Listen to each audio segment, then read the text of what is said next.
Fit-tmiem il-ġimgħa stabbilimenti tal-ikel u akkomodazzjoni Għawċin innutaw okkupanza ta' aktar minn 90%. Din iċ-ċifra ħarġet waqt żjara mill-Ministru għat-Turiżmu Giulia Farrugia Portelli u l-Ministru għall-Għawdex Clint Camilleri fil-Gżira ta' Tletoljiet. Waqt din iż-żjara ntqal kif l-indikazzjonijiet juru li mindu ġew rilaxxati numru ta' miżuri, partikolarment fl-istabbilimenti tal-ikel, jidher li t-turiżmu intern qabad ġmielu. Sostna dan il-kap eżekuttiv tal-Assoċjazzjoni Għawċija tat-Turiżmu is-Sur Joe Muscat. Dan il-weekend bħala settur turistiku f'Għawdex mod speċjali fejn tidħol l-akkomodazzjoni nistgħu nirrapportaw li huwa weekend biżi ħafna. Għandna diversi stabbilimenti li qegħdin jirrapportaw il fuq minn 90% tal-okkupanza tal-istabbilimenti tagħhom u dan juri l-importanza tas-suq domestiku għall-Gżira Għawċija.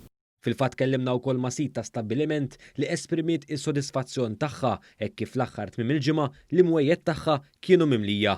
Ninsabu sodisfatti dan il-weekend morna aħjar mill-weekend li għadda u ninsabu titxuża li l-affarijiet saru jkomplu mexxin il-qudiem. Il-Ministru għat-Turiżmu u l-Protezzjoni tal-Konsumatur Giulia Farrugia Portelli sostniet kif il-Gvern mal-ewwel kellu strateġija ċara ta' fejn irid jasal u hemm indikazzjonijiet li Ġunju, Lulju u Awwissu ser ikunu wkoll xhur pożittivi għat-turiżmu f'Għawdex. L-ewwel parti tal-istrateġija tagħna kienet imsejsa fuq it-turiżmu intern u l-figuri juru b'mod tajjeb ħafna illi Malta l-Maltin għażlu Għawdex bħala d-destinazzjoni tagħhom bejn Ġunju, Lulju. Il-Ministru għall-Għawdex Clint Camilleri esprima sodisfazzjon tiegħu għal mod kif Għawdex qed jirranka wara l-imxija. Qed ikun hemm okkupanza tajba u ħafna Maltin qegħdin jażlu li jagħmlu l-vakanza tagħhom dan is-sajf propju ġewwa Għawdex qegħdin jagħmluha mhux għax m'hemmx option iżda qegħdin jagħmluha konvenzjoni.